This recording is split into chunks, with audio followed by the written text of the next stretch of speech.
धन्यवाद करती हूँ कि प्रभु ने मुझे मौका दिया कि मैं एक बार फिर से आपके बीच में आकर परमेश्वर के वचन में से शेयर कर सकूं। सच में मैं परमेश्वर का धन्यवाद करती हूँ।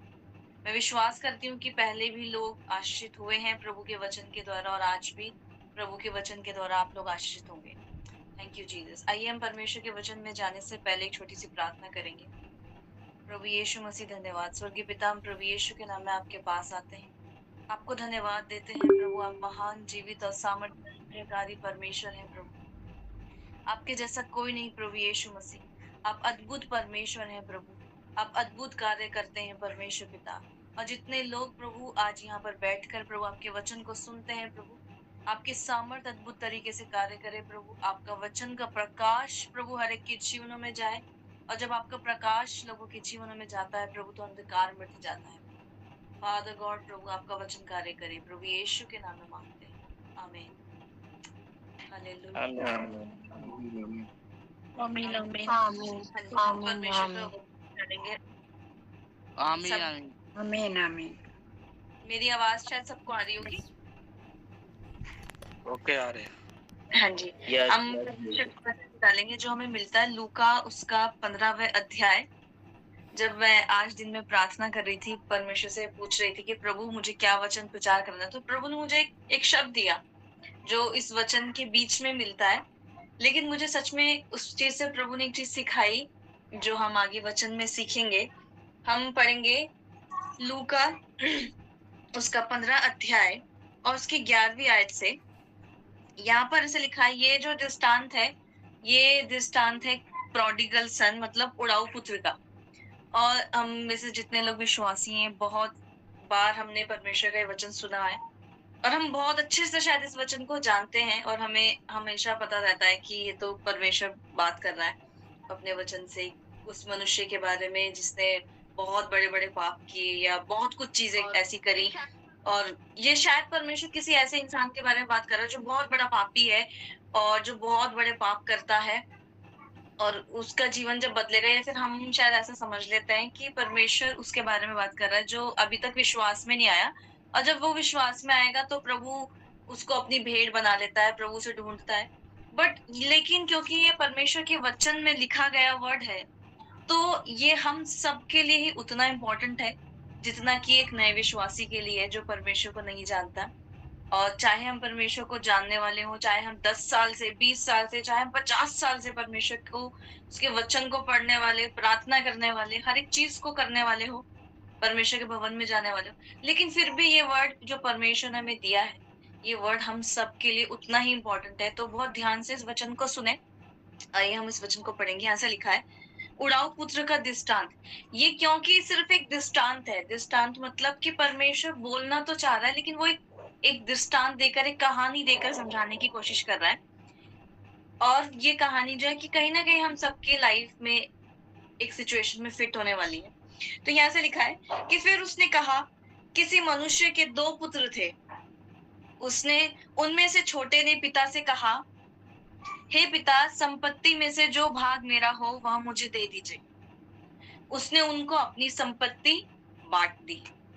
बहुत दिन न बीते थे कि छोटा पुत्र सब कुछ इकट्ठा करके दूर देश को चला गया और वहां कुकर्म में अपनी संपत्ति उड़ा दी। हालेलुया। अब हमारे दिमाग में ये पिक्चर है कि शायद ये परमेश्वर किसी ऐसे इंसान से बोल रहा है जो पापी मनुष्य है दुनिया का, और वो परमेश्वर के पास, परमेश्वर को नहीं जानता भी और दुनिया में जीवन जीता है। लेकिन हम में से हर एक जन अगर परमेश्वर के इस वचन में अपने आप को रखें तो, और अगर हम, संपत्ति सिर्फ एक ही चीज नहीं होती कि परमेश्वर में पैसा दे, वो एक पार्ट है संपत्ति का। लेकिन हो सकता है कि बहुत सारे लोग हैं जिनके पास बहुत पैसा हो लेकिन उनके पास, उनके जीवन में शांति ना हो। और ऐसा भी है क्योंकि परमेश्वर का वचन बोलता है कि जो आशीष यहोवा देता है उसके साथ वो दुख नहीं मिलाता। तो इसका मतलब हो सकता है कि किसी इंसान के जीवन में जब परमेश्वर उसे आशीष दे रहा है या परमेश्वर से कोई संपत्ति दे रहा है, तो हो सकता है कि परमेश्वर ने आप में से बहुत सारे लोगों, अगर परमेश्वर की उपस्थिति में बैठने वाले लोग रहे हैं, परमेश्वर की से प्रार्थना करने वाले लोग हैं, तो हो सकता है कि आप परमेश्वर की एक टाइम उपस्थिति में बैठ के आपने प्रभु से बहुत अभिषेक मांगा हो और प्रभु ने अपनी उपस्थिति से आपको भर दिया। लेकिन फिर आपको लगा रहे अब मैं तो परमेश्वर की उपस्थिति से भर गया हूँ, अब तो मेरे पास सब कुछ है, अब तो मैं सब कुछ कर सकता हूँ। क्योंकि हम में से हर एक जन जब वीक होता है तो क्या होता है, हम परमेश्वर की प्रेजेंस में जाते हैं, या हम जब परेशान होते हैं तो हम परमेश्वर को ढूंढते हैं। हम में से हर एक जन ऐसा करता है। जब हम परेशान होते हैं या हम बहुत डिस्टर्ब हो जाते हैं, कुछ चीज होती है, तो हम क्या करते हैं, परमेश्वर की उपस्थिति को ढूंढते हैं और हम परमेश्वर की उस उपस्थिति में जाते हैं। और परमेश्वर क्या करता है, हमें अपनी सामर्थ से, अपने अभिषेक से, अपनी उपस्थिति से भर देता है। या फिर कहो कि उसकी सबसे बड़ी संपत्ति उसकी उपस्थिति ही है, जो वो हमें हमारे जीवन में देता है। और उसकी उपस्थिति हमारे जीवन में क्या करती है, उसकी उपस्थिति हमारे जीवन में शांति ले आती है, उसकी उपस्थिति हमारे जीवन में आशीषें ले आने लगती है, हमारी परिस्थितियां ठीक होने लगती है, और बहुत कुछ चीजें जिस विषय को लेकर हम उससे प्रार्थना करते हैं, वो चीजें हमारी लाइफ में ठीक होने लगती है। लेकिन फिर क्या होता है, फिर हमें लगता है कि अरे अब तो हमारे जीवन में सब कुछ फर्स्ट क्लास है, अब तो कोई प्रॉब्लम होगी नहीं। तो हमारे पास जो कुछ होता है, संपत्ति समझ लीजिए, अब हमारा काम बन गया, तो हमारे पास जो कुछ होता है, सपोज अगर हमारे जीवन में परमेश्वर की सामर्थ प्रभु ने हमें दे दी कि भाई तू प्रभु के नाम से ये काम कर और वो काम कर, और हम गए किसी मीटिंग में, प्रभु ने बड़े अद्भुत सामर्थ के काम वहां किए, तो होता क्या है, फिर हमें लगता है अरे अब तो हम सब कुछ ही कर लेंगे। लेकिन ऐसा नहीं होता, क्योंकि जैसे पैसा है वो एक ना एक दिन खत्म हो जाता है। यहाँ पे क्या हुआ कि संपत्ति में से उसने उसे भाग दे दिया, उसने को संपत्ति बांट दी, परंतु बहुत दिन ना बीते थे कि छोटा पुत्र सब कुछ इकट्ठा करके दूर देश को चला गया। इसका मतलब वो दूर देश को चला गया। अब क्या लगता है हमें कि जिस परमेश्वर की प्रेजेंस में हमें सामर्थ, चंगाई, अभिषेक, छुटकारा, आशीषें और जो कुछ हमें परमेश्वर की उपस्थिति में मिला, अब ये क्या कर रहा है, ये उस उपस्थिति से दूर जा रहा है।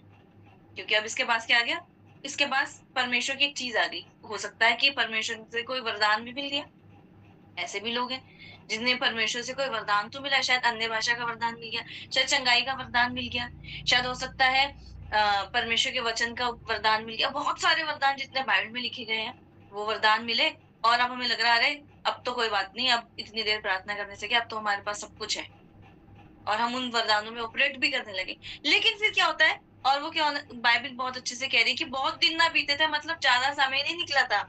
वो क्या हुआ कि छोटा पुत्र सब कुछ इकट्ठा करके दूर देश को चला गया। इसे कहते हैं कि बन तो बुद्धिमान रहा है लेकिन है मूर्ख।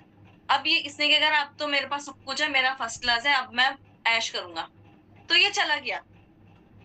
परमेश्वर की बाइबल कह रही है कि दूर देश को, मतलब परमेश्वर की उपस्थिति से निकलकर दूर देश को चला गया। और इसको लग रहा है कि अब जो इसके पास पैसा है, या जो भी आशीष इसके पास है, जो भी संपत्ति इसके पास है, ये उससे एंजॉय करेगा, सब कुछ चीजें करेगा। लेकिन हुआ क्या, और वहां कुकर्म में अपनी संपत्ति उड़ा दी।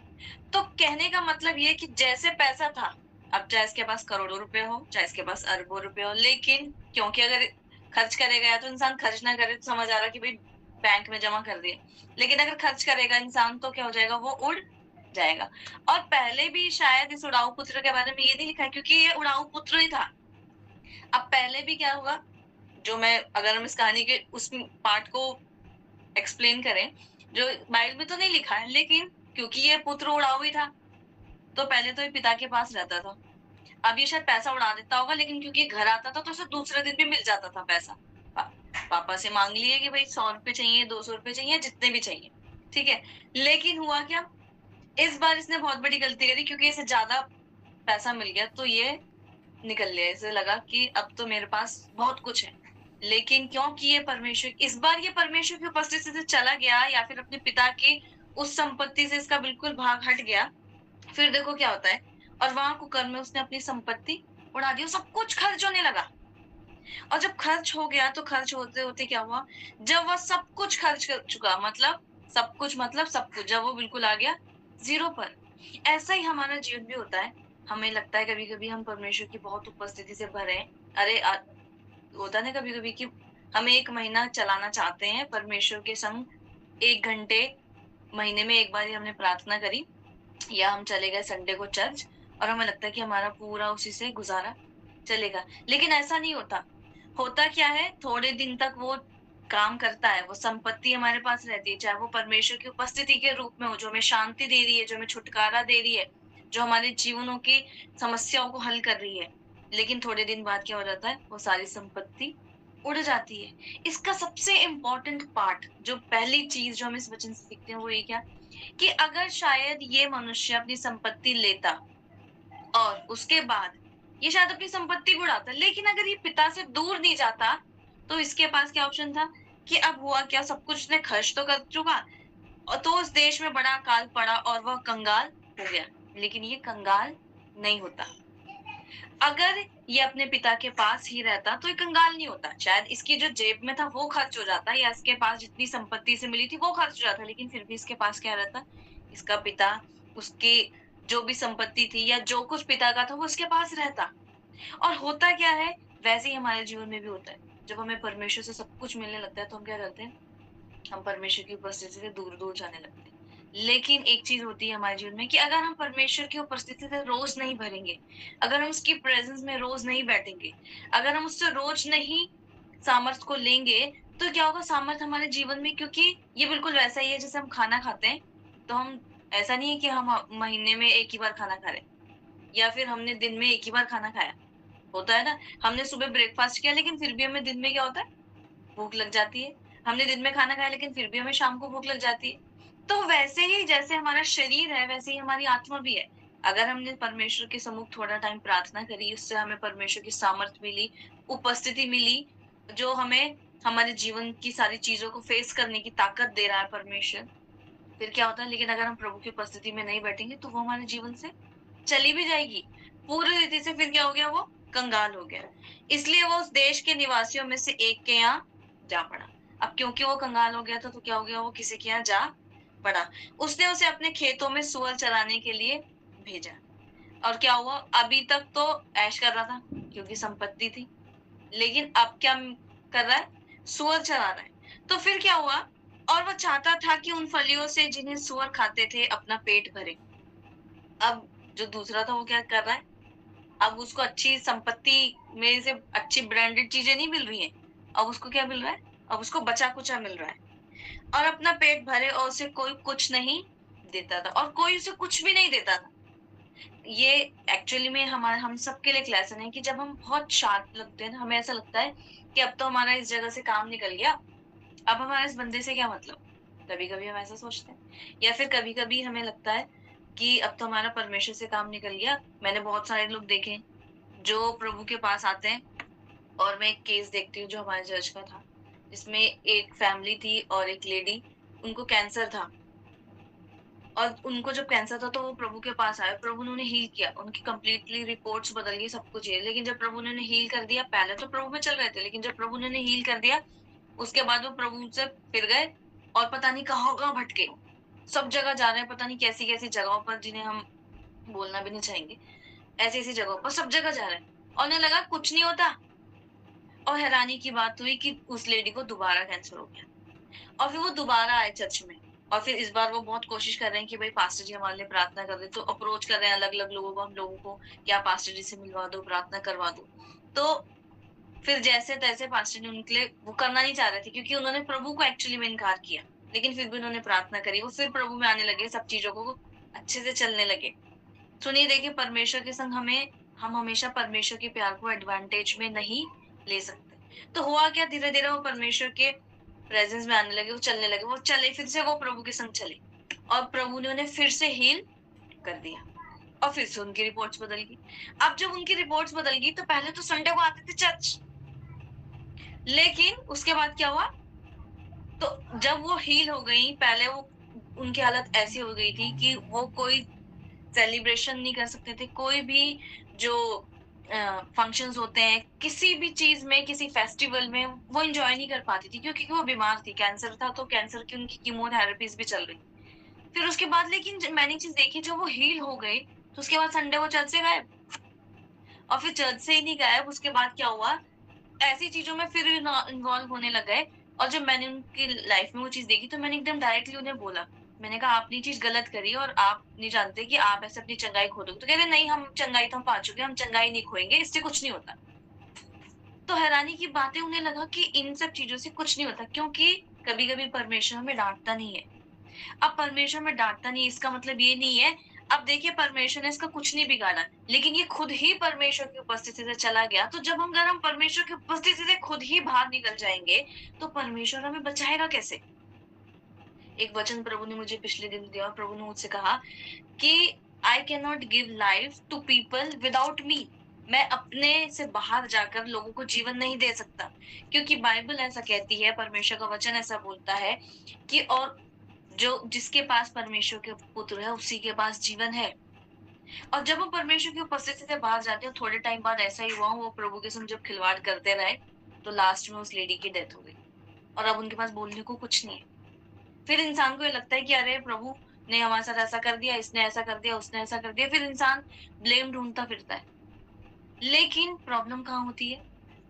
कहीं ना कहीं हमारे अंदर होती है। और फिर देखो क्या हुआ, जो पहली चीज हमें इस वचन से सीखनी है वो यही है कि चाहे कुछ भी हो जाए, लेकिन हमें पहली चीज परमेश्वर की उपस्थिति से खुद कभी भी अलग नहीं होना है। चाहे परमेश्वर में कितना बड़ा अभिषेक दे दे, चाहे परमेश्वर में कितनी बड़ी सामर्थ दे दे, चाहे परमेश्वर में कितनी बड़ी आशीष दे दे, क्योंकि हमें भले ही लगता ऐसा है कि कुछ नहीं होगा, लेकिन जैसे बैंक में पड़ा हुआ पैसा भी एक दिन खत्म हो जाता है, वैसे एक दिन जब उसकी उपस्थिति आपकी लाइफ में धीरे कम पड़ने लगेगी तो शैतान को पूरा मौका मिलता है लाइफ में काम करने का। और फिर देखो क्या हुआ, इसलिए वह उस देश के निवासियों में से एक के यहाँ जा पड़ा। उसने उसे खेतों में सूअर चराने के लिए भेजा। वह चाहता था कि उन फलियों से जिन्हें सूअर खाते थे अपना पेट भरे, और उसे कोई कुछ नहीं देता था।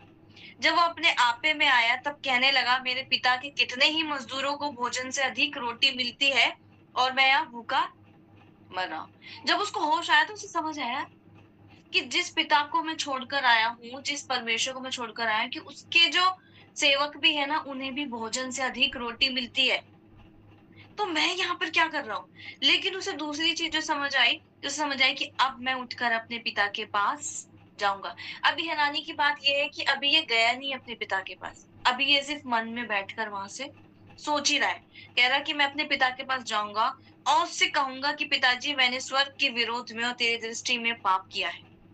अब इसके संग क्या हुआ, ये इतने टाइम से यहाँ पे परेशान था, इतने टाइम से यहाँ पे सफरिंग में था, और न जाने कितने ही टाइम से ये इस अकाल में था, इसने सब कुछ खो दिया। लेकिन जब इसने मन में डिसाइड किया, जो एक्चुअल बात प्रभु ने मुझे बोली वो ये थी कि हमें शायद ऐसा लगता है कि हम जब परमेश्वर के भवन में जा रहे हैं तो प्रभु हमें देख रहा है, तब परमेश्वर में देख रहा है कि अरे धर्मी है कि नहीं, उपवास रख के आया कि नहीं, प्रार्थना करी कि नहीं करी इसने। नहीं, परमेश्वर हमें वहां ही नहीं देख रहा है, परमेश्वर तो हमें पूरे हफ्ते भर देख रहा है कि ये मंडे को क्या कर रहा था, ये ट्यूसडे को क्या कर रहा था, ये वेडनेसडे को क्या कर रहा था। लेकिन हमें ऐसा लगता है कि अगर हम परमेश्वर के भवन में शायद संडे को नहीं जाएंगे तो परमेश्वर में देखेगा। हाँ, हमें प्रभु के भवन में जाना चाहिए, लेकिन जो चीज मैं कहने की कोशिश कर रही हूँ वो ये है कि परमेश्वर सिर्फ हमारे यही नहीं देखता कि हम संडे को कितने धर्मी है, क्योंकि जब ये अपने मन में सोच ही रहा है ना, तब भी परमेश्वर इसे देख रहा है। जब ये अपने मन में इस विचार को बनाए रहा है ना कि मैं अपने, और इसने क्या कहा कि मैंने स्वर्ग के विरोध में और तेरी दृष्टि में पाप किया है, इसे वहीं पर बैठे बैठे ये चीज समझ आ गई कि मैंने स्वर्ग के विरोध में और परमेश्वर जिसके विरुद्ध में उसने पाप किया था, कि मैंने तेरे विरुद्ध में पाप किया है, अपने पिता के विरुद्ध में। तो अब क्या कह रहा है कि अब इस योग्य नहीं रहा कि तेरा पुत्र कहलाऊं, मुझे एक मजदूर के समान रख ले। अब इसे मन में ये बात समझ आ, अभी सिर्फ सोच रहा है। तो देखो इसके अंदर क्या होता है, जब पहली चीज, जब हमारे मन में रिपेंटेंस आ जाता है, क्योंकि परमेश्वर हमारे मन को देख रहा है। हमें लगता है कि हम जॉब पे हैं तो परमेश्वर में नहीं देख रहा, परमेश्वर तो हमें तभी देखेगा जब हम परमेश्वर के भवन में जाएंगे। और शायद हम ऐसा करते भी हैं कि परमेश्वर के भवन में हम बहुत धर्मी बन के आते हैं, लेकिन बाहर हम अपना जीवन कैसा जी रहे हैं। तो वही चीज इंपॉर्टेंट है। वो कह रहा है कि अब इस योग्य नहीं रहा कि तेरा पुत्र कहलाऊं, मुझे अपने मजदूर के समान रख ले। तब वह उठकर अपने पिता के पास चला। और जब वो अपने मन में ये चीज सोचा ना, तो पवित्र आत्मा ने उसे उस सामर्थ्य दी कि वो उठकर अपने पिता के पास जा पाए। नहीं तो होता क्या है, ये शायद यहाँ पे सोचता तो ये बहुत टाइम से सोच रहा हूँ, ये बहुत टाइम से देख रहा हूँ कि मैं फलियां खा रहा हूँ, मैं ये कर रहा हूँ, मैं वो कर रहा हूँ, लेकिन अब इसे पवित्र आत्मा ने सामर्थ दी। जब इसके मन में रिपेंटेंस आया तो पवित्र आत्मा ने इसे सामर्थ दी। और ये क्या कह रहा है कि अब मैं उठकर कहाँ जाऊंगा, अपने पिता के पास जाऊंगा। तब ये उठकर अपने पिता के पास चला। वह भी दूर ही था कि पिता ने उसे देखकर तरस खाया। This is the important word जिसके बारे में प्रचार करना चाहती हूँ, और वो यही है कि जब वो दूर ही था, इसका मतलब यही है कि हमें लगता है ना कि हम परमेश्वर के भवन में रहकर उसके ज्यादा पास है। हाँ, ये चीज है कि हमें परमेश्वर के भवन में जाना है, मैं ये नहीं कह रही हूँ कि हमें परमेश्वर के भवन में नहीं जाना, लेकिन कहने की बात ये है कि जब हम उससे दूर भी है ना, तब भी वो हमें देख रहा है। और जब वो हम उससे दूर हैं, वो तब भी हमें सिर्फ देख ही नहीं रहा है, लेकिन जब हम उसकी तरफ मुड़ते हैं ना, वो तब भी हमें देखता है। और जब उसने देखा, तब उसके, आई थिंक कि ये शायद रोज देखता होगा दूर से। इसका पिता इसे, प्रभु के दास बोलते हैं कि वो रोज देखता होगा, तभी तो वो उस दिन भी देख रहा था। तब वो उठकर अपने पिता के पास चला। वो दूर ही था कि उसके पिता ने उसे देखकर तरस खा। उसके पिता ने उसे दूर से ही क्या कर लिया, देख लिया। इसका मतलब जब हम दूर होते हैं ना परमेश्वर से, जब हम खोए हुए होते हैं परमेश्वर से, या हम जब परमेश्वर की उपस्थिति से दूर होते हैं, हम शायद खाना बना रहे हैं, हम शायद स्कूल में हैं, हम शायद जॉब कर रहे हैं, या फिर हम किसी अपने गेम्स में, परमेश्वर हर जगह में देख रहा है। दाऊद कहता है कि अगर मैं पाताल में भी चला जाऊं परमेश्वर, तब भी तेरी निगाहें मुझे वहां देखती रहेंगी। मैं तेरी उपस्थिति से दूर कभी नहीं जा सकता। हम शब्द ये तो सुनते हैं कि भाई यहाँ शैतान है, वहां शैतान है, लेकिन एक्चुअली में शैतान इज नॉट ओमनीपोटेंट। शैतान हर जगह नहीं है, लेकिन परमेश्वर ओमनीपोटेंट है। परमेश्वर हर जगह है, वो हर जगह मौजूद है, और वो हमें हर जगह देखता है। और जब हमें दूर ही से देखा, तो उसे देख कर तरस खा, दौड़ कर उसे गले लगाया। इसका मतलब ये कि जब परमेश्वर हमें दूर से ही देखता है ना, कि अरे मेरे बेटे के मन में क्या आ रहा है, रिपेंटेंस आ रहा है, मेरे बेटे के मन में ये चीज आ रही है, मेरे बच्चे के मन में, मेरी बेटी के मन में ये चीज आ रही है कि हाँ परमेश्वर, मैंने यहाँ पे गलती करी, मैंने परमेश्वर तेरे विरुद्ध ये पाप किया, हाँ परमेश्वर मैंने तेरी इस आवाज को नहीं सुना, तो ही उसी समय बाइबल कह रही है कि और वो उसी समय दौड़कर उसे गले लगाया और बहुत चूमा। तभी क्या होता है, जिस मोमेंट में, it's not about place, it's not about church, और it's not about any conferences, it's not about कि कोई मीटिंग चल रही है, नहीं, लेकिन जिस मोमेंट पे आपके मन में परमेश्वर के लिए रिपेंटेंस आता है, उसी मोमेंट पे क्या होता है, परमेश्वर की उपस्थिति आपके पक्ष में उतरने लगती है। और देखो क्या हुआ, देख कर तरस खा, दौड़कर उसे गले लगा और बहुत चूमा। और परमेश्वर की उपस्थिति क्या करती है, हमें परमेश्वर अपने गले से लगा लेता है। हालेलुया। एक वचन पढ़ेंगे जो हमें मिलता है योना, उसका 3 अध्याय में। और हम इस कहानी को बहुत अच्छे से जानते हैं कि हम वापस इस वचन पर आएंगे लूका 15 में, लेकिन उससे पहले भी पढ़ेंगे। यहाँ पे बहुत अच्छे से हमें पता है कि योना की पुस्तक में परमेश्वर, एक निनवे एक राज्य था, जिस राज्य के लिए परमेश्वर क्या बोल रहा है, परमेश्वर बार बार उसे वार्निंग दे रहा है, और योना को बोल रहा है कि योना जा वहां पे प्रचार कर, 40 दिन तक की उपवास प्रार्थना करो, क्योंकि यहाँ पाप बहुत बढ़ गया है, और अपने जीवनों को परमेश्वर के सम्मुख ठीक करो, तो परमेश्वर अपनी इच्छा बदले। अब हैरानी की बात यह है कि, और ये लोग जिस दिन से योना ने बोलना शुरू करा, धीरे धीरे सब लोग उपवास कर रहे हैं, टाट भी ओढ़ लिया इन्होंने, जानवरों को भी उपवास करवा रहे हैं, आप सोच सकते हैं। और क्या गया, राख में बैठ गए, लेकिन उनमें से किसी भी चीज से परमेश्वर का कोई रिएक्शन नहीं हुआ। ये काम इन्होंने बहुत पहले से ही करना शुरू कर दिया, इसीलिए क्योंकि परमेश्वर को हमारे आउटवर्ड, हमारी अपीयरेंस से, या फिर हम कितने धर्मी दिखते हैं, इससे परमेश्वर को बिल्कुल फर्क नहीं पड़ता। परमेश्वर का वचन बोलता है, जब प्रभु ने कहा शैमुल से, क्योंकि यहोवा मनुष्य के मन को देखता है, मनुष्य का बाहर का रूप यहोवा नहीं देखता। वैसे ही यहाँ पे से लिखा है कि 3 अध्याय और उसकी 8वीं आयत में, योना की पुस्तक में, मनुष्य पशु दोनों टाट ओढ़े और वे परमेश्वर की दुहाई चिल्ला चिल्ला कर दे और अपने पुकार से फिरे, उपद्रव से फिरे, जो करते हैं पश्चाताप करे। संभव है परमेश्वर दया करे और अपनी इच्छा बदले और उसका भड़का हुआ कोप शांत हो जाए और हम मनुष्य नष्ट होने से बच जाए। अब होता क्या है, अब ये योना यहाँ पे प्रचार कर रहे हैं, लेकिन हुआ क्या, इतने टाइम तक वो 30-40 दिन हो गए कंटिन्यूस यहाँ पे यही प्रीच कर रहा है कि फिरो फिरो फिरो, लेकिन परमेश्वर को किसी चीज से फर्क नहीं पड़ा, केवल एक चीज से फर्क पड़ा, और वो क्या था, यहाँ पे 10वें आयत में, जब परमेश्वर ने उनके कामों को देखा। जब परमेश्वर ने ये नहीं देखा कि हाँ भाई इन्होंने राख डाल ली सिर पे, या फिर ये टाट ओढ़ के बैठे हैं, या फिर ये बाहर से कितने धर्मी है, लेकिन बाइबल कह रही कि जब परमेश्वर ने उनके कामों को देखा कि वे कुमार्ग से फिर गए हैं, तब परमेश्वर ने अपनी इच्छा बदल दी। हालेलुया। और उनकी जो हानि करने की ठानी थी, उनको ना किया। वैसे ही अभी कितने दिन से उपवास प्रार्थना कर रहे थे, तब से परमेश्वर ने इनको कोई रिएक्शन नहीं दिया, लेकिन जिस दिन इन्होंने अपने कामों को बदल दिया, शायद हम सब कुछ बदल देते हैं ना, हम अपना बेस भी बदल देते हैं, क्योंकि एक जगह तो परमेश्वर ने कहा कि तुम अपने वस्त्र नहीं, लेकिन अपने मनों को फाड़ कर आओ। क्योंकि जो सबसे इंपॉर्टेंट चीज जो बदलनी है इंसान को, वो क्या है, हमारा मन। क्योंकि हमारे जीवन में जो पाप की शुरुआत होती है वो कहाँ से होती है? मन से होती है।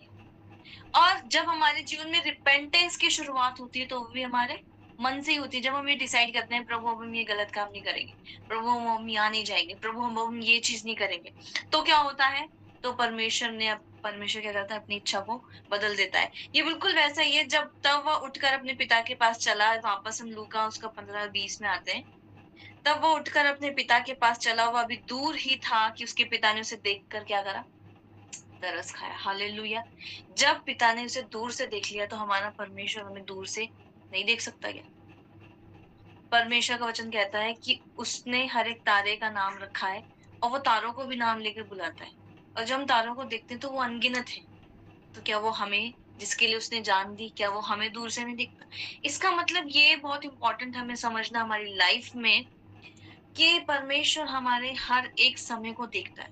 और कभी-कभी ऐसा भी होता है, हमें लगता है कि जब मैं प्रार्थना करूँगा परमेश्वर तभी मेरी सुनेगा।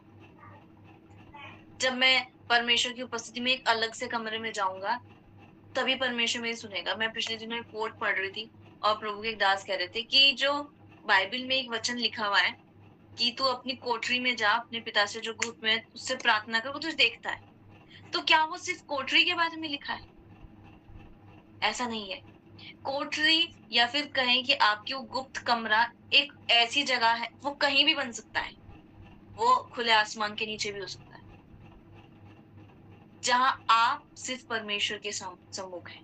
वो आपका ऑफिस भी हो सकता है, वो आपका किचन भी हो सकता है, जहां आप और परमेश्वर हैं, जहां आप अपनी बातें परमेश्वर से खुलकर कह रहे हैं, चाहे आपकी गलतियां हो, चाहे चाहे आपको कोई नीड हो जो आप परमेश्वर से मांगना चाह रहे हैं। तो होता क्या है हमारे जीवन में, जब हम परमेश्वर से वही वो बात कहते हैं ना, कभी कभी कुछ लोग बोलते हैं कि अरे, अगर हम, मैंने सुना लोगों को, हम उपवास इसलिए नहीं रखते क्योंकि हमें टाइम नहीं मिलता प्रार्थना करने के लिए। तो क्या उपवास सिर्फ, क्या परमेश्वर सिर्फ उसी उपवास को देखेगा कि जब हम एक समय टाइम निकाल पाएंगे हम दिन भर प्रार्थना करेंगे? नहीं, प्रभु को सब कुछ पता है। तो इस तरीके से तो हम कभी भी उपवास कर ही नहीं पाएंगे। लेकिन परमेश्वर हमें तब भी देखता है जब हम अलग अलग जगहों पर हैं और हम अपने उपवास में प्रभु के संग जुड़े हैं और परमेश्वर की उपस्थिति, हमारा जो गुप्त कमरा जिसमें हमें परमेश्वर के सम्मुख जाना है, वो जगह परमेश्वर के सम्मुख क्या बन जाता है? हमारा वो गुप्त कमरा बन जाता है और परमेश्वर में वहां देखता है। बिल्कुल वैसे ही जैसे पिता ने उसे दूर से देखा और उसकी ओर दौड़ कर तरस खाया। हालेलुया। जो परमेश्वर का कैरेक्टर है, जो परमेश्वर की सबसे पावरफुल चीज जिसकी वजह से जब हम सब प्रभु यीशु मसीह के पीछे चलते हैं, वो क्या है? परमेश्वर का वचन कहता है कि वो संकट में अति सहज से मिलने वाला, मतलब बहुत स्पीडीली हमें, बिल्कुल संकट में वो बिल्कुल हमारे पास होता है, हमारे अति सहज से मिलता है हमारा परमेश्वर। और वैसे ही वो देख कर तरस खा दौड़ कर उसे गले लगाया। परमेश्वर ऐसा नहीं करता, अरे तूने तो इतने पाप कर दिए थे, तूने तो ये कर दिया, तूने तो वो कर दिया, तेरा तो ये होगा, तेरा वो होगा, ऐसा कुछ नहीं कहता परमेश्वर। लेकिन वो देखता है कि ये वापस आया। अब मैं, अगर हम परमेश्वर की तरफ एक कदम बढ़ाते हैं तो परमेश्वर हमारी तरफ 100 कदम को बढ़ाता है। हालेलुया। वो हमें दोष लगाने के लिए नहीं आया। यीशु मसीह ने कहा कि मैं जगत में इसलिए नहीं आया कि जगत को दोषी ठहराऊं, लेकिन मैं जगत में इसलिए आया ताकि जगत मेरे द्वारा उद्धार पाए। और जब पिता ने उसे देखा, तरस खा और दौड़ कर उसे गले लगा, उसे बहुत चूमा। यहाँ पर प्रेजेंटेशन जो परमेश्वर इस पिता की दे रहा है, वो किसकी दे रहा है? वो एक्चुअल में परमेश्वर अपनी प्रेजेंटेशन दे रहा है कि अगर हम परमेश्वर से कभी दूर चले भी जाते हैं और हम उसके पास वापस आते हैं, तो परमेश्वर क्या करता है? परमेश्वर हमारे जीवन में, अगर हम एक कदम उसकी तरफ बढ़ा रहे हैं, ये शायद एक ही कदम बढ़ा पाया होगा, इसकी हिम्मत भी नहीं होगी, अंदर से इसे लग रहा होगा कहते जाऊं कि नहीं जाऊं, क्या पिता सोच रहा होगा, क्या नहीं होगा।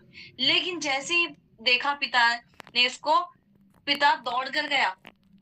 अगर इसने एक कदम बढ़ाया तो पिता ने 100 कदम बढ़ाया। वैसे ही परमेश्वर की उपस्थितियां आए। अगर हम आज अपने मनों में पश्चाताप को लेकर परमेश्वर की उपस्थिति में आए, तो परमेश्वर अपनी बाहें फंसा रहे आपका इंतजार कर रहा है। हालेलुया। ऐसा लिखा है कि पुत्र ने उससे कहा, पिताजी मैंने स्वर्ग के विरोध में और तेरी दृष्टि में पाप किया है। और उसने परमेश्वर से चीज कही अपने पिता से, और क्या कह रहा है? और अब इस योग्य नहीं रहा कि तेरा पुत्र कहलाऊं। लेकिन पर आप एक चीज देखो कि परंतु पिता ने अपने दास से कहा, पर उसकी कोई बात भी नहीं सुनी। क्यों? क्योंकि पिता ये चीज जानता था कि इसके मन में क्या आ चुका है? रिपेंटेंस आ चुका है। और ट्रू रिपेंटेंस वो नहीं है जो हमारे शरीर में दिखता है, ट्रू रिपेंटेंस वो है जो हमारे मन में होता है। जो हमारे जीवनों को, जो हमारे चाल चलन को बदल देता है। और यहाँ ऐसा लिखा है कि पुत्र ने उससे कहा, पिताजी मैंने स्वर्ग के विरोध में और तेरी दृष्टि में पाप किया है, अब इस योग्य नहीं रहा कि तेरा पुत्र कहलाऊं। तब क्या होता है, परंतु पिता ने अपने दासों से कहा, झट अच्छे से अच्छा वस्त्र निकाल कर उसे पहनाओ। अब क्योंकि इसने जब ये पिता से दूर हुआ तो अपनी सारी आइडेंटिटी या फिर जो कुछ परमेश्वर ने इसे दिया था, इसके पास वस्त्र भी अच्छे होंगे, इसके पास अच्छी सारी चीजें होंगी, वही चीजें जो पिता ने इसे पहले दी होंगी राजभवन में, लेकिन वो सब कहाँ गई? अब जहाँ ये गया था वहां वो सब कुछ चीजें कबाड़ा हो गई। जब कंगाल हुआ तो धीरे धीरे उसने वो सब कुछ भी बेच दिया होगा, कपड़े भी इसके फाड़ दिए होंगे। लेकिन हुआ क्या, पिता ने इसे और कुछ बोलने नहीं दिया, लेकिन समझा, इसकी मन के रिपेंटेंस को सिर्फ समझने के बाद ही पिता ने इसे क्या कहा, परंतु पिता ने अपने दासों से कहा कि झट अच्छे से अच्छा वस्त्र निकाल कर उसे पहनाओ। कि सबसे पहले क्या करो, पहले घर उसको सबसे अच्छा वस्त्र पहनाओ और हाथ में अंगूठियां, पाँव में जूतियां पहनाओ। क्योंकि वो ही मन में ये सोच कर आया था कि शायद मैं 20 लोग योग्य तो नहीं रहा कि पुत्र कहलाऊंगा, तो मैं क्या रहूंगा, अब मजदूरों के जैसे रह लूंगा। लेकिन पिता ने पहली चीज तो उसे बात बोलने ही नहीं दी, और शायद पिता उसकी इस बात को समझता भी था, उसकी बातों को समझ गया होगा बिना उसके कहे। और पिता ने क्या कहा कि मैं इसे ऐसा दिखने नहीं दूंगा कि जैसे मजदूर होते। हालेलुया। इसीलिए पिता ने सबसे पहले क्या कहा कि इसे झट, बहुत तुरंत ही। हम क्या करते हैं, हमें ऐसा लगता है कि परमेश्वर हमारी प्रार्थना को सुनने में बहुत टाइम लगाएगा जब हम बहुत उपवास प्रार्थना करेंगे, नहीं। लेकिन जब हम सच्चे दिल से उसे पुकारेंगे, चाहे कहीं भी क्यों ना हो, परमेश्वर की उपस्थिति वहीं हमें छुएगी, परमेश्वर की उपस्थिति वहीं हमें वो चीज देगी जो हमें चाहिए।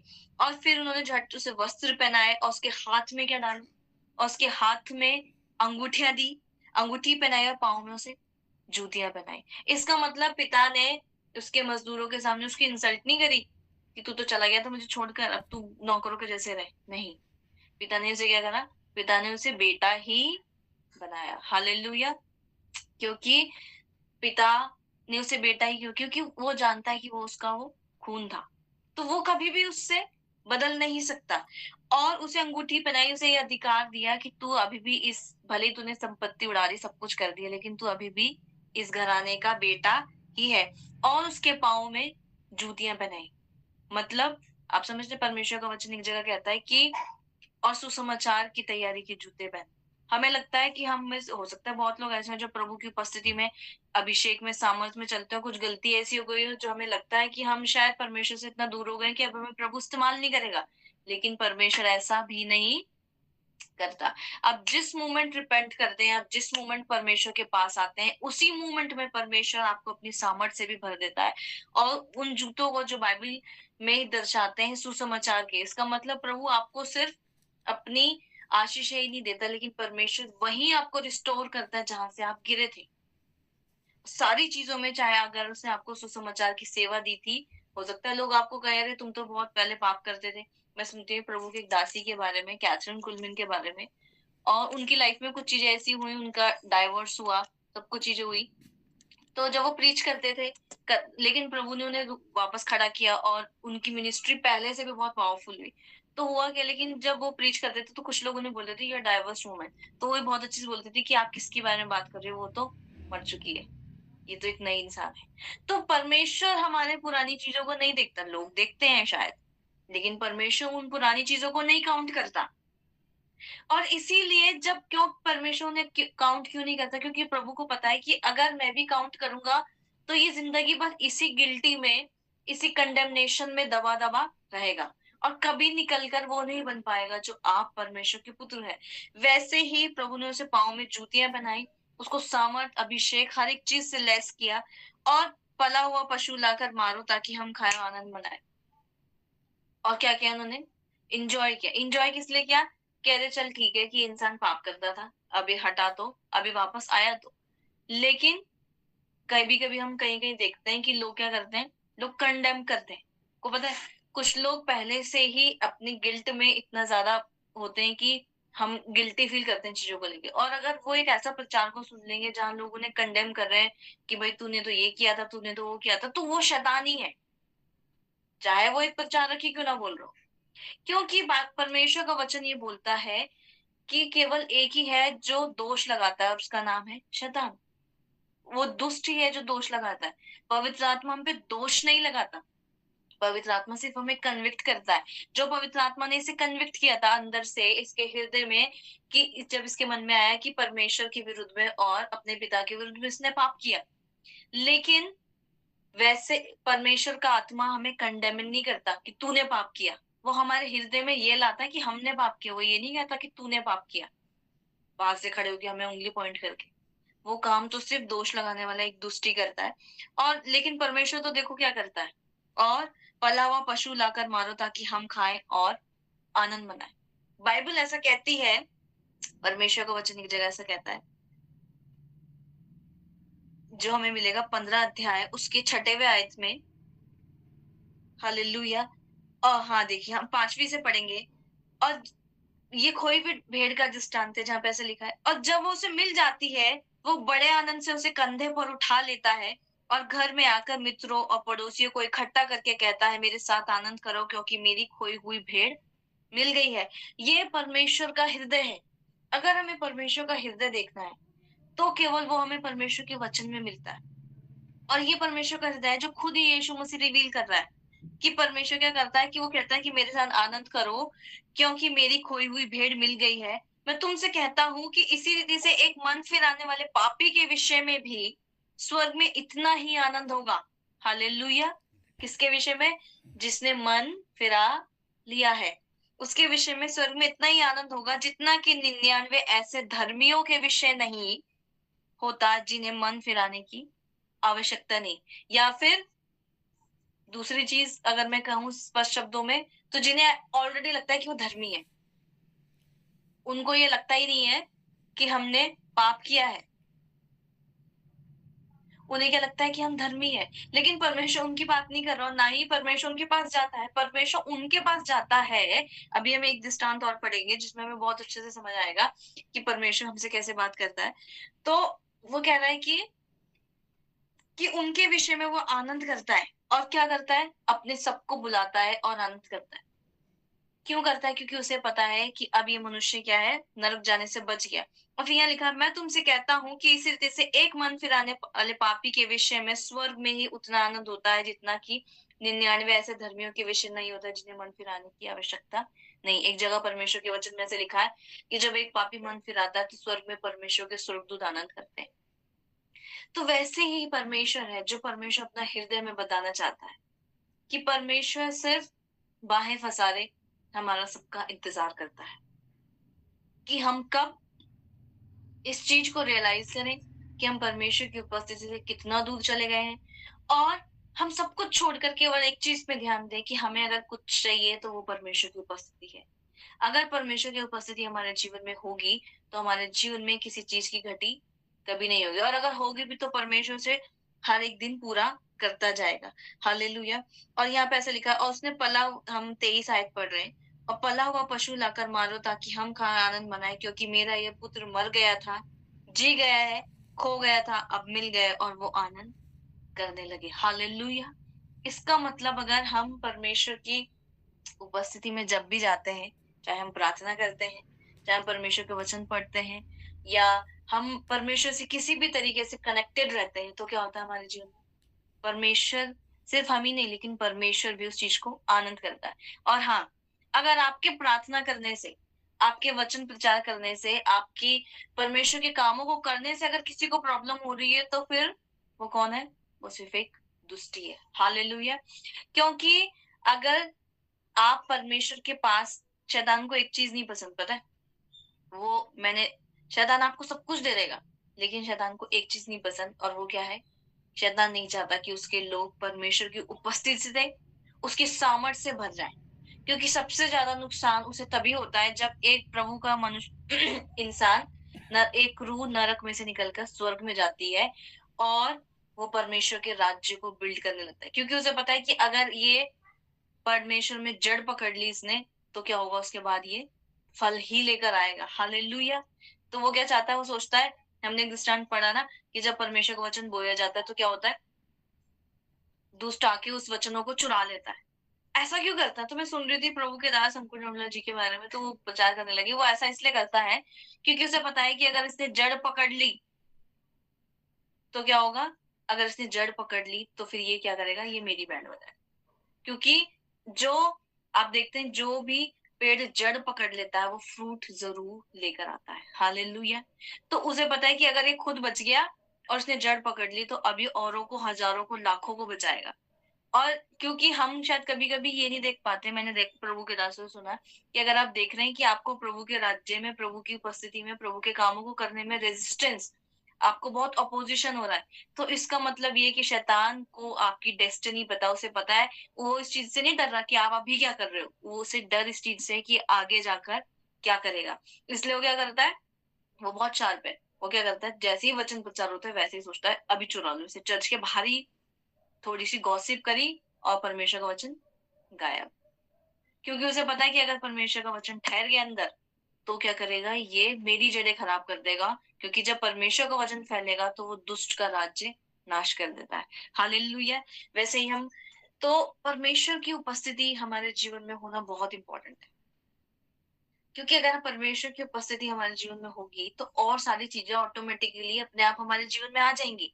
लेकिन अगर परमेश्वर की उपस्थिति हमारे जीवन में नहीं हुई तो मैंने एक चीज देखी कि फिर चाहे हमारे पास सब कुछ हो लेकिन एक चीज नहीं होती, और वो होती है सच्ची शांति। हालेलुया। तो इसीलिए हम सब, हम में से हर एक जन, जरूरी नहीं है कि हम उस प्रोडिगल सन के जैसे, उस उड़ाऊ पुत्र के जैसे हों जो बहुत पाप करते हैं। लेकिन शायद हो सकता है कि हम परमेश्वर को ऐसा ना करें कि हम परमेश्वर की उपस्थिति से भर गए, प्रभु से हमने जो चाहिए था, सामर्थ चाहिए थे, अभिषेक चाहिए थे, हमारा काम निकला और फिर हम परमेश्वर की उपस्थिति से भाग गए।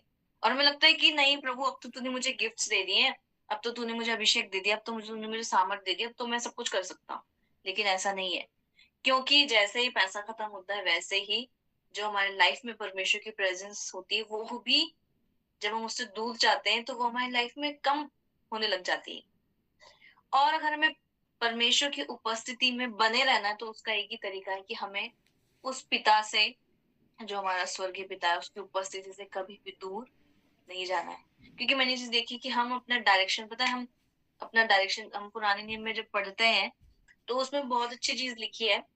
और उसमें बहुत अच्छी चीज ये लिखी है कि जब परमेश्वर का, जब इजरायली लोग मिस्र से कनान को जा रहे थे तो उनके पास कुछ नहीं था फॉलो करने के लिए, उन्हें उन्हें उनके पास कोई रोड मैप नहीं था, उन्हें कुछ नहीं पता था कि उन्हें क्या, उनके पास सिर्फ दो चीजें थी।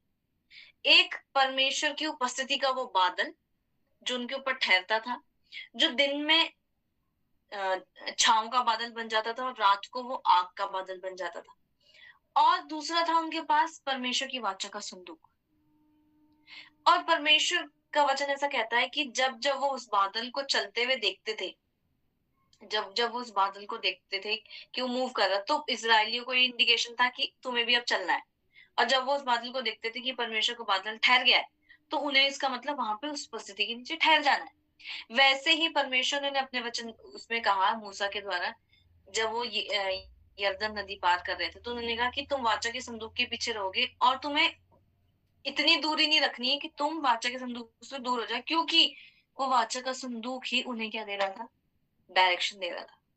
तो हमारी लाइफ में क्या होता है, एक चीज जो होती है, अगर हम परमेश्वर की उपस्थिति से दूर हो जाते हैं तो हम एक चीज खो देते हैं, वो होता है डायरेक्शन। कि परमेश्वर हमें कहाँ और किधर ले जाना चाह रहा है। एक जगह वचन में परमेश्वर कैसे लिखा है कि जहां दर्शन की बात नहीं होती वहां प्रजा निरंकुश पड़ जाती है। मतलब वहां पे प्रजा कैसी हो जाती है, पता ही नहीं है किधर जा रहे हैं। कभी कभी देखा सी में जो लोग सेल करते हैं, बोट्स, शिप्स में, तो उन, अगर उन्होंने डायरेक्शन खो दी तो वो क्या हो जाता है, महीनों सालों खो जाते हैं। वो कैसे खो जाते हैं, सिर्फ एक वजह से, क्योंकि उन्होंने क्या खो दी है, डायरेक्शन खो दी, उन्हें पता नहीं है कि वो है कहाँ। तो वैसे ही हमारे जीवन भी है, अगर हमें अपने लाइफ की डायरेक्शन नहीं खोनी, अगर हमें परमेश्वर की सामर्थ को नहीं खोना, तो ये एक दिन का नहीं है, लेकिन ये कैसा है कि हम परमेश्वर की उपस्थिति में रोज रहे। ये ऐसा नहीं है कि आज हम, परमेश्वर ने भर दिया, पूरा पैक कर दिया और हमें लगा बस अब तो हम पूरे वाह वाह करेंगे। लेकिन होता क्या, थोड़े दिन बाद, ज्यादा नहीं, एक महीने बाद क्या हो रहा था, हमारी पूरी स्ट्रेंथ खो जाता है। वैसे ही प्रभु के दास अपोस्टल अंकुर एक दिन बोल रहे थे कि जब एक अंगारा होता है और वो अंगीठी में होता है, तो वो अंगीठी में वो अंगारा भी बहुत गर्म होता है, वो जल रहा होता है। तो उस अंगारे को लगता है कि मैं भी क्या हूँ, कुछ हूँ। लेकिन फिर क्या होता है, फिर वो अंगीठी में से उस अंगारे अलग हो जाता है। थोड़े दिन तक वो अंगीठी में से निकलने के बाद भी जलता रहता है, ऐसा नहीं कि वो तुरंत बुझ जाता है, लेकिन थोड़े दिन बाद, 1 महीने बाद, 2 महीने बाद वो पूरा बुझ जाता है। वैसे ही हमारा जीवन भी है, अगर हम परमेश्वर की उपस्थिति में निरंतर बने नहीं रहेंगे तो क्या हो जाएगा, हम अपनी लाइफ से डायरेक्शन, हम अपनी लाइफ से परमेश्वर की सामर्थ, उसकी उपस्थिति, उसकी कॉलिंग को, हर एक चीज को हम क्या करते हैं, धीरे धीरे हम खो देते हैं। ऐसा नहीं कि परमेश्वर ने उससे हमसे कुछ चीज छीन ली। मैंने आज ही परमेश्वर को वचन पढ़ा, उसमें लिखा है कि परमेश्वर अपनी बुलाहट और अपने जो प्रोमिसेस है उनके लिए वो कभी भी पीछे नहीं हटता, वो उन्हें कभी नहीं बदलता। इसका मतलब अगर परमेश्वर ने मुझसे 10 साल पहले कोई भविष्यवाणी मुझे दी ना, तो परमेश्वर के पास वो आज भी उस भविष्यवाणी को पूरा करने की ताकत है। सवाल सिर्फ इतना है कि क्या मैं परमेश्वर के संग वैसे चल रही हूँ या चल रहा हूँ कि परमेश्वर उस काम को हमारे जीवन में पूरा करे। हालेलुया। तो सच में परमेश्वर बड़ा महान है। इस वर्ड के थ्रू प्रभु आप लोगों को बहुत आशीष करे, क्योंकि अगर हमारी कोई भी समस्या, हम ये ना सोचे कि अरे मैं तो प्रार्थना करने का टाइम नहीं मिलता, लेकिन हम जहां कहीं हैं, हम क्या करें, हम परमेश्वर से और जुड़े, हम परमेश्वर से डायरेक्शन मांगे, हम परमेश्वर की उपस्थिति में रहें, ताकि हम परमेश्वर से सुन सके, हम परमेश्वर की सामर्थ को मांगे, हम परमेश्वर से दर्शनों को मांगे। क्योंकि जहाँ दर्शन नहीं होगा वहां क्या हो जाएगा, हमारी लाइफ भी बिल्कुल वैसा होगा कि हम एक बल्ब तो है लेकिन हम वो जल नहीं रहे। तो हम उस बल्ब का क्या ही फायदा है, घर में आपने बल्ब लगा दिया लेकिन उस बल्ब में लाइट तो निकल नहीं रही, तो उसका कोई फायदा नहीं है। तो इससे भी फायदा नहीं कि अगर हम परमेश्वर के भवन में जा रहे हैं, चर्च में जा रहे हैं और हमारे अंदर कोई परमेश्वर की आग, प्रभु की सामर्थ नहीं है, उससे हमारे जीवन का कोई भी फायदा नहीं है। हालेलुया। तो सच में परमेश्वर इस वर्ड के थ्रू आप लोगों को ब्लेस करे, और प्रभु बड़े अद्भुत काम हमारे जीवन में कर रहा है। हम प्रार्थना में चलेंगे और जो चीज प्रभु ने मुझसे कही वो मैं आपके बीच में बोलूंगी। Hallelujah. Thank you Jesus. Father, in the name of Yeshua, Rabba se keri rala makhari andar ala mashi। प्रभु धन्यवाद देते हैं पिता, इस वचन के द्वारा प्रभु आपने लोगों को आशीषित किया। प्रभु इस वचन के थ्रू प्रभु आपने लोगों के जीवन में, प्रभु उनके जीवनों को छुआ है। परमेश्वर पिता, मेरी प्रार्थना मेरे परमेश्वर Jehovah, father I release the words Lord Jesus, प्रभु जो आपने मुझे दिए हैं प्रभु, मेरी प्रार्थना है प्रभु किसी बहन को जो यहाँ मुझे ऑनलाइन देख रहे हैं, किसी बहन को लेफ्ट ब्रेस्ट में ट्यूमर है और ये आपके पिछले 2-3 दिन से बहुत पेन कर रहा है, और प्रभु इस समय आपको छू रहा और चंगाई दे रहा है। Thank you Jesus. Receive your healing right now in the name of Yeshua. पवित्र आत्मा की सामर्थ, ये जो शब्द प्रभु दे रहा है ये मेरे शब्द नहीं है लेकिन ये परमेश्वर के शब्द है, परमेश्वर आपके जीवनों में इनको पूरा कर रहा है। प्रभु मेरी प्रार्थना है किसी के लेफ्ट ईयर में, आपके इस लेफ्ट ईयर में आपको बहुत पेन हो रहा है और आपके लेफ्ट ईयर में अंदर पेन हो रहा है, प्रभु आपको हील कर रहा है इस समय यीशु मसीह के नाम में। Thank you Jesus, thank you father, thank you Holi spirit. रबा सिखेरी रला मखोरी अंदर रला मशेखेरी रोलो बखोरी रला मखारी रला मसेखेरी अंदर रला मशा। पवित्र आत्मा की सामर्थ लोगों को छुए प्रभु, आपके पवित्र आत्मा की आग लोगों को छुए प्रभु इस वक्त प्रभु, जहां कहीं ये है परमेश्वर पिता।